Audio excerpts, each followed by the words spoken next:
Olá a todos, eu sou Andréa Pereira, médica nutróloga do Corpo Clínico do Hospital Israelita Albert Einstein, tenho doutorado pela Unifesp e pós-doutorado pelo Instituto Israelita de Ensino e Pesquisa. Estou aqui super bem acompanhada por Daniele Admoni, médica psiquiatra. Ela trabalha nos ambulatórios da Unifesp de Psiquiatria e Neurologia. Ela é médica da Unifesp com atuação atual no ambulatório de adolescentes e também médica do Núcleo Trans da Unifesp como preceptora de residência. A gente vai começar esse mês de setembro falando sobre suicídio, né? A ideia desses podcasts, o que é? É mostrar para as pessoas com um sinal de alerta para a gente tentar evitar, né, que isso aconteça, que chegue a esse extremo.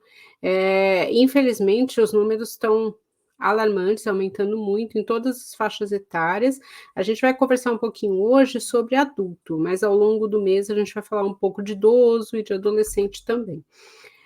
Pelo que eu andei vendo aqui, Daniele, 16 milhões de tentativas de suicídio acontecem por ano no mundo todo, né? E no Brasil a gente tem uma morte por suicídio a cada 45 minutos. Mas para cada morte nós temos pelo menos 20 tentativas, né?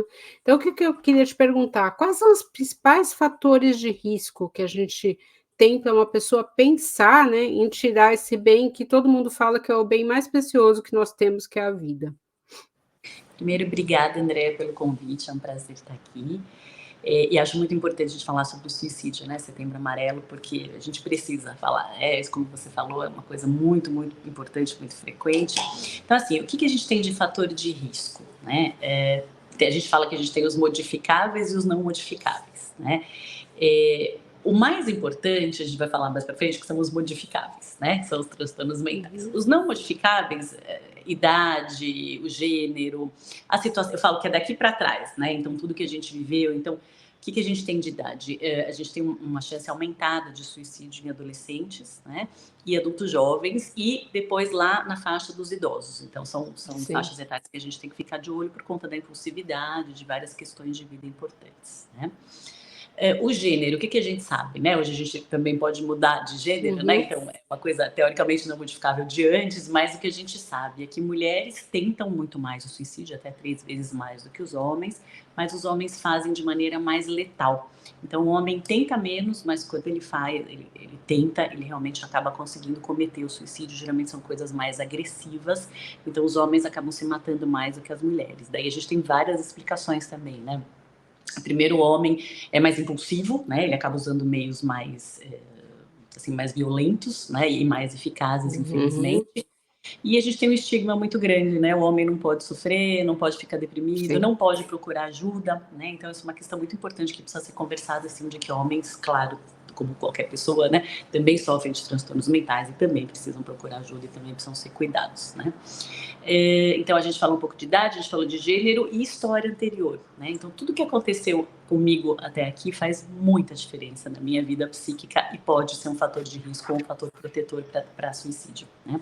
Então, a gente sabe que histórias de violência na infância, abuso, né? Tanto físico como mental, conviver em ambientes violentos, então ambientes de guerra, ou você conviver, por exemplo, num ambiente violento, numa família violenta, então tudo isso acaba sendo um fator de risco bastante importante também para o suicídio, né?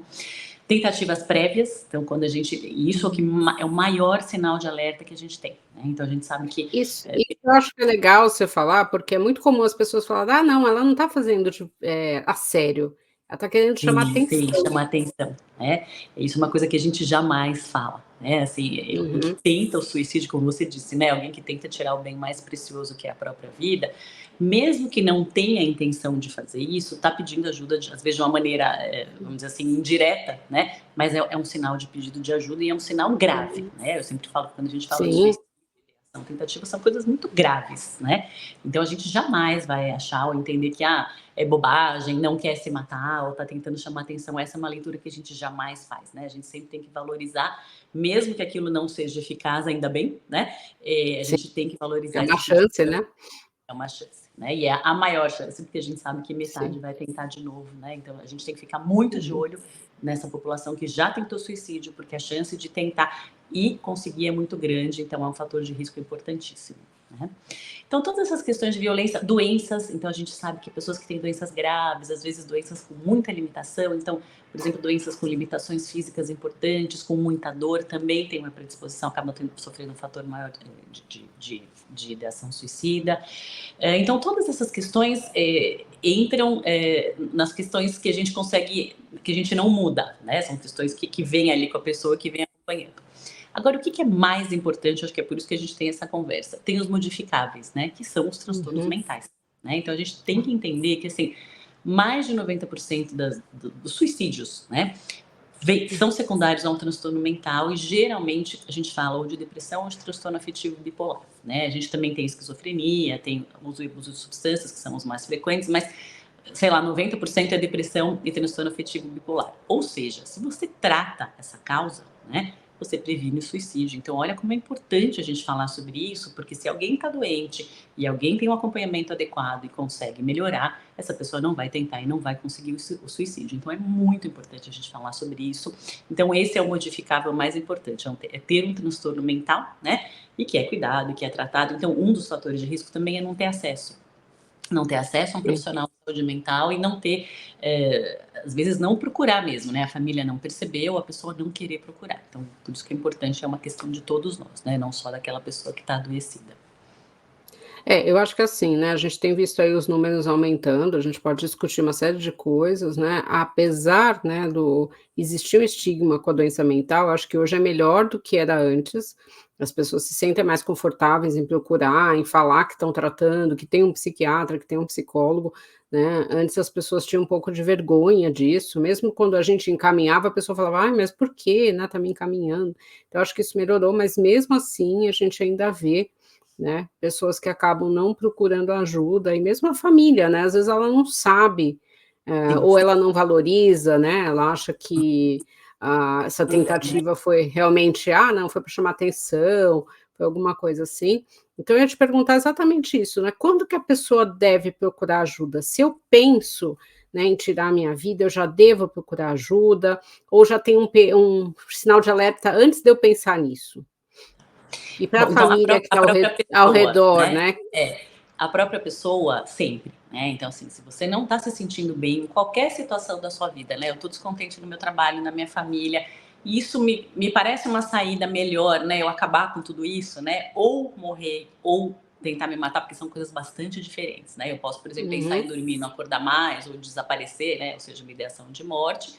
E posso pensar em me machucar e atentar contra a minha vida, que é uma ideação suicida, que a gente pode conversar um pouquinho o que faz a gente ficar mais ou menos preocupado, né? Mas qualquer uma Sim. dessas duas situações, tanto a ideação de morte como a ideação suicida, são muito preocupantes. Não é normal a gente ficar pensando em morrer e se matar. Então, qualquer uma dessas situações, sim, eu preciso procurar um profissional de saúde mental.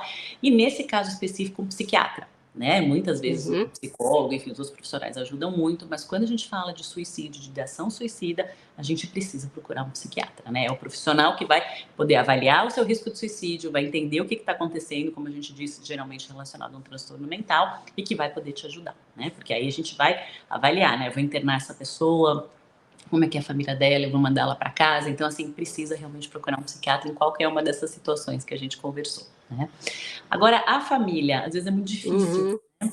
É Principalmente porque quando... às vezes eu escuto assim: tive alguém da família, um amigo que se matou e eu não percebi nada", Sim, né, sim, e as pessoas ficam pessoa ótima, preocupadas, né, ela né? estava feliz, não sei o que aconteceu, será que se matou mesmo, né.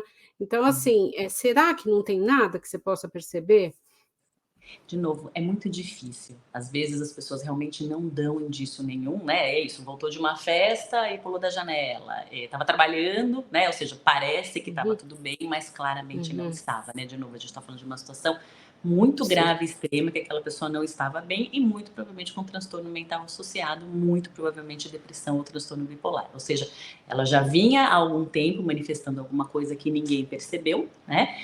Ou não quis que ninguém percebesse, porque a gente tem muito isso também, né? Às vezes o paciente vai camuflando, né? Então, socialmente ele tá muito bem, mas ele tá péssimo. né?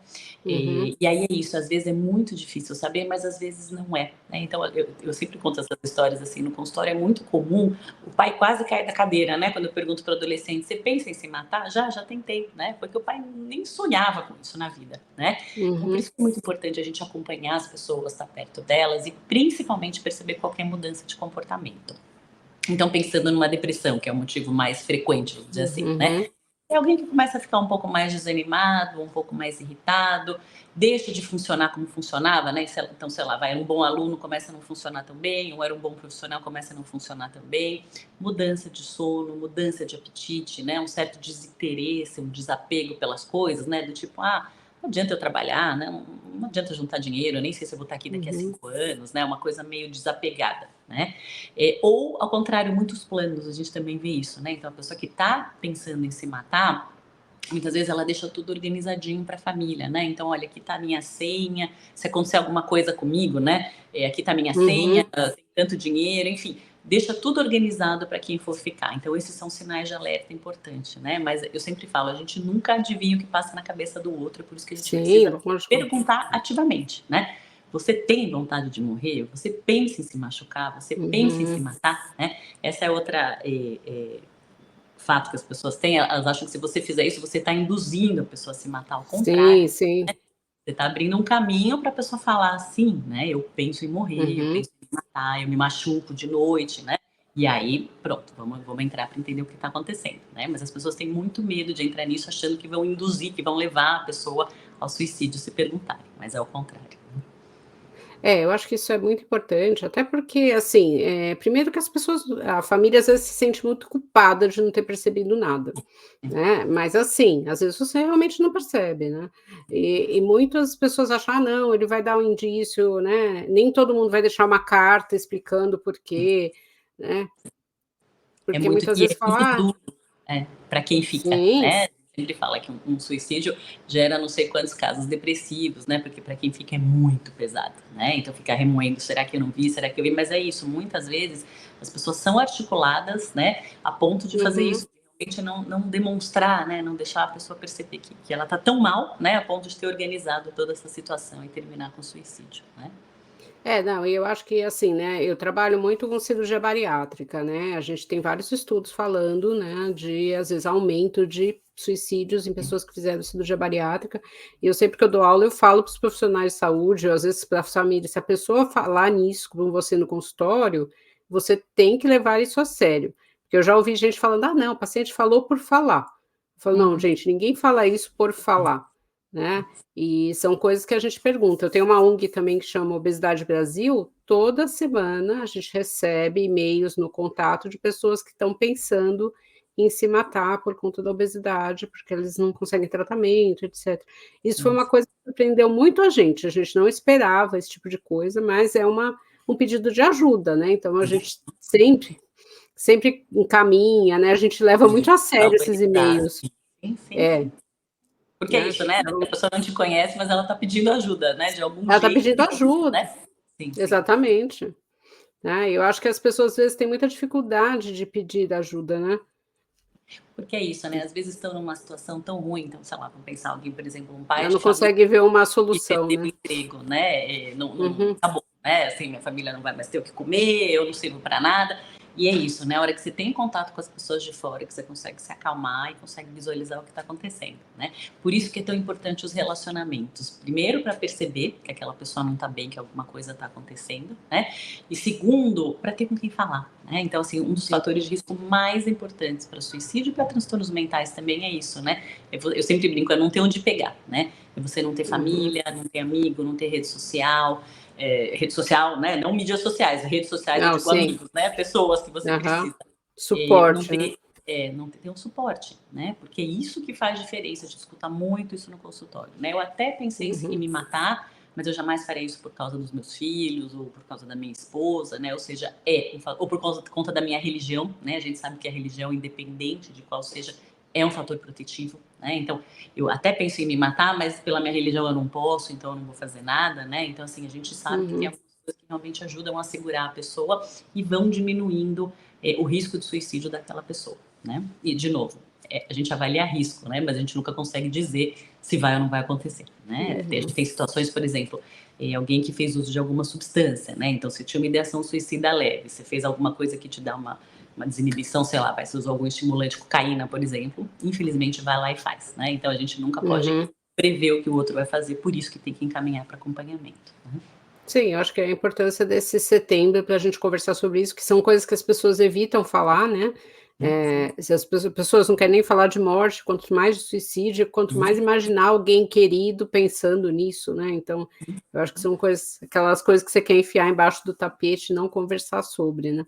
Você falou de uma coisa que é interessante, que são as mídias digitais. Eu já ouvi algumas pessoas falando, né, que esse ideal que a gente vê na mídia digital, das pessoas estarem sempre felizes, sempre bonitas, sempre disponíveis, com famílias perfeitas, amigos perfeitos, profissões, né, tudo.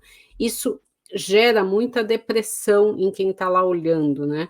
Eu já vi pacientes falando isso também. Nossa, doutora, às vezes eu fico pensando, por que é só comigo, é só minha vida que é ruim, porque eu vejo fulano, ciclano e tal.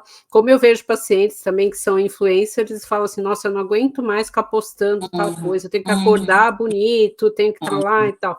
Você acha que isso pode ser um fator de aumento de número ou não tem nada a ver? Pode. Na verdade, primeiro a gente tem que pensar na estrutura pessoal de cada um, né? Então, se eu assisto uma coisa e você assiste, isso não vai me pegar de um jeito e vai te pegar de outro. Então, depende, é que a gente está falando até de fatores de risco, né? Depende da minha história anterior, da minha resiliência, de como eu lido com as questões, isso é fundamental, né? Mas sim, o que a gente via assim antes, eu brinco, né? Você via uma Porsche, sei lá, uma vez por mês, ou nem isso na vida, né? E de repente a gente começa a ter acesso à vida das pessoas, à casa das pessoas, ao funcionamento das pessoas, e é lógico que todo mundo só posta que é recortes do que é lindo, sim. né?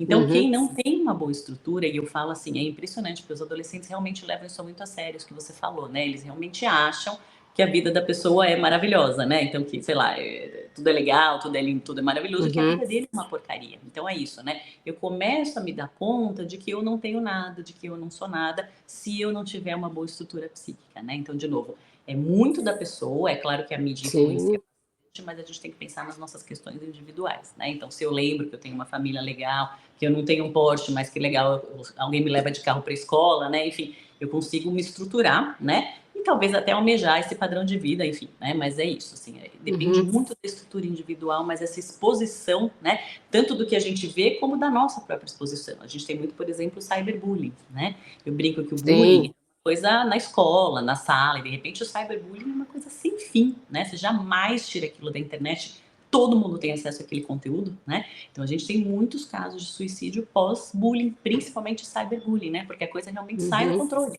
né? Uma foto que vaza, sei lá, para o mundo inteiro, né? Então a gente tem que tomar muito cuidado, né? Sim, a gente tem que tomar muito cuidado, né? Com o que a gente posta e como a gente interpreta. Isso. A gente vê muito, né, casos de jovens, adultos jovens, de vídeos que vazam quando terminam um relacionamento, né? Sim. Né, e é o que você falou, né?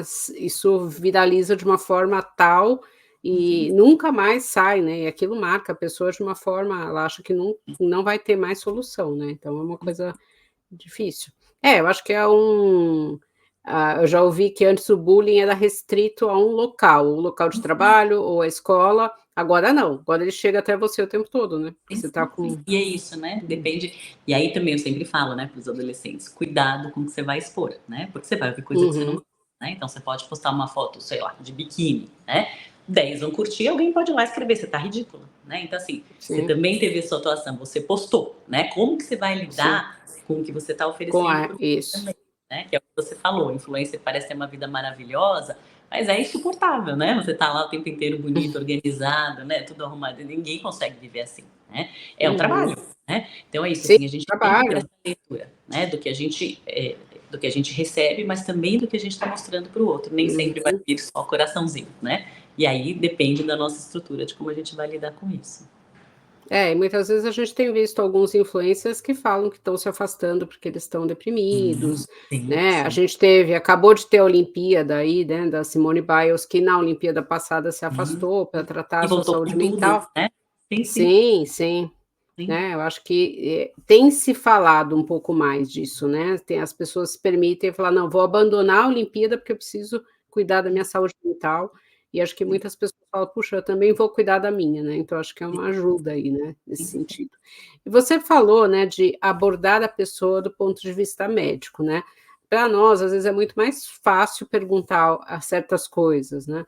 Ah, você já pensou em se matar? Você já pensou em se ferir? Mas em relação à minha família ou os meus amigos, você acha que isso é uma pergunta pertinente? Ou se você pensa em fazer essa pergunta, é melhor pedir para o teu amigo ou teu familiar ir no psiquiatra? Eu acho que se você suspeita de qualquer coisa, é melhor procurar a ajuda de um profissional, né? Ainda mais se isso Uhum, é muito incômodo, né? Porque a gente, de novo, a gente tem que aguentar a resposta, né? Então, você escutar, sei lá, do seu filho que ele tá pensando em se matar, é muito pesado, né? Então, se você tem alguma suspeita ou percebeu alguma mudança de comportamento dessas que a gente estava conversando, é, tenha um pouco de força para enfrentar a situação, porque é isso que você falou, é muito mais fácil a gente fingir que nada está acontecendo, ah, deve estar chateado, cansado, não, né? Às vezes é uma situação muito grave, né? Então, de sim. sim, o caminho é esse, né? Procurar um psiquiatra para poder avaliar, entender o que está acontecendo, né? E assim, né, em termos gerais, né, se a gente pensar, eu estou passando por um período de muito estresse, eu estou pensando que não, eu não vejo uma forma de resolver isso, a única forma que eu vejo de acabar com esse sofrimento é acabando com a minha própria vida, né? Como evitar isso? Aí eu queria que você, né, a gente vai me encerrar, né, com essa pergunta. Eu sei que você já falou algumas coisas nesse sentido, mas do ponto de vista da pessoa e do ponto de vista de quem está próximo, né? A pessoa já tentou alguma vez, como que você ajuda além de procurar o profissional, né? Depende, Procurar o né? profissional eu acho que é essencial, a gente precisa É, falar é, isso. sem isso não dá nem para pensar, né? Porque o profissional que vai Sim. poder te ajudar, né? Olha, você tem que ficar colado nele 24 horas, ou vamos internar, ou não, tudo bem, vamos observar mais um pouquinho, né? De novo, depende muito de cada pessoa, de cada situação, né? Mas eu sempre falo que estar ao lado é um fator protetor, né? Você ter alguém do Uhum, seu lado, família, amigos, alguém que te prenda aqui, né, e que não te deixe embora, é um fator protetor importante, né? E às vezes é isso, você não precisa ficar perguntando o tempo todo como tá, se tá, né? Mas só, olha, eu tô aqui, né? Se você precisar, eu tô uhum. aqui, eu tô do seu lado, se você quiser, eu vou junto com você no médico. Enfim, é estar aqui, né? De novo, as relações saudáveis são um fator protetivo importantíssimo para qualquer transtorno mental, principalmente para suicídio. É, a gente tem alguns, por exemplo, né, eu tenho a ONG que as pessoas enviam e-mail, acredito que outros locais também recebem e-mail, a gente tem o CVV que as pessoas ligam, você acha que isso também ajuda? É lógico que a pessoa que está lá recebendo essa ligação e esse e-mail, ela tem que ter alguma ação, né, porque senão Sim, parou ali, né. sim, sim. Sim, ajuda muito, né? Vamos dizer assim, de emergência, né? Você ligar para alguém, eu tô pensando em me matar. Mas é isso, né? A pessoa que aciona isso é a pessoa que não conseguiu procurar um amigo, um familiar, né? Então é uma segunda opção muito importante, né? Assim, é um trabalho muito válido e muito importante. Mas você ter alguém que você consegue procurar é muito mais válido, né? Muito mais importante. Assim, olha, mãe, eu não tô bem, né? Meu marido não tô legal. Alguém que te segura aqui, né? Por isso que as Uhum. relações são importantes. Então, quando a gente não consegue fazer isso por alguma outra questão importante, sim, é fundamental procurar esses serviços ou até um pronto-socorro, né? Você pode procurar um pronto-socorro, olha, eu não estou bem, é uma questão de saúde, né? Eu não estou bem, eu estou Sim. pensando em me matar, né? Qualquer tipo de ajuda é muito mais importante do que uma tentativa, sem dúvida. Né? É, eu acho que é isso, né, eu acho que fica a mensagem aí de que qualquer pensamento nesse sentido não é um pensamento que você deva esquecer, falar: "Ah, não, é uma bobagem". Quem ouve também acho que não deve achar que é algo só para chamar atenção, né, seja ele né, quando isso você escuta não sendo um psiquiatra ou um psicólogo, acho que a gente tem esse papel de como profissional de saúde de levar isso a sério, e de falar, né, com os familiares ou mesmo com a pessoa: "Olha, acho que isso aí é muito grave, você tem que procurar ajuda", tudo, né, e estar disponível. E acho que esse dado que você trouxe, né, que quem tenta, 50% de chance maior de tentar de novo, né, então acho que levar realmente tentativas a sério, que muitas vezes a gente escuta: "Ah, não, bobagem isso aí, não vai acontecer de novo", né. E realmente é importante, por isso que a gente tem agora esse mês do Setembro Amarelo. Queria te agradecer muito, Dani, não sei se você tem uma mensagem final para passar para a gente, tá? Mas eu acho que é importantíssimo a gente discutir isso. Sim. Obrigada a você pelo convite, Andréia. Eu acho que a mensagem é essa, né? Eu acho que a gente precisa falar sobre suicídio, ideação, tentativa e ideação de morte, porque quanto menos a gente fala, mais isso continua acontecendo, né? Então as pessoas precisam se sentir à vontade para pedir ajuda, para entender que tem alguma coisa errada, né? Às vezes a pessoa nem Sim. entende que é uma questão de saúde, né? Sei lá, tô louco, não sei o Uhum. que pensa, né? Mas que é isso, assim, que a ideia desse Setembro Amarelo é realmente falar sobre isso, né? Para que as pessoas que estão precisando de ajuda ou que podem oferecer ajuda para seus amigos e familiares comecem a ter algum tipo de ação em relação a isso, né? Porque não dá para a gente ficar esperando, então acho que falar é a coisa mais importante nesse momento. Bom, então para você que está nos ouvindo, caso tenha ficado alguma dúvida, pode entrar em contato com a Daniele através da mídia psiquiatra underline Daniele, ou em contato comigo através das mídias do Dr. André Nutrologia, que vai ser um prazer responder para vocês. E não percam o próximo episódio que a gente vai falar do suicídio em pessoas com mais de 60 anos. Muitas vezes a gente acha que é algo só do jovem, mas essa faixa etária é bem importante e a gente também precisa saber que fazer para ajudar e para tentar prevenir. Obrigada.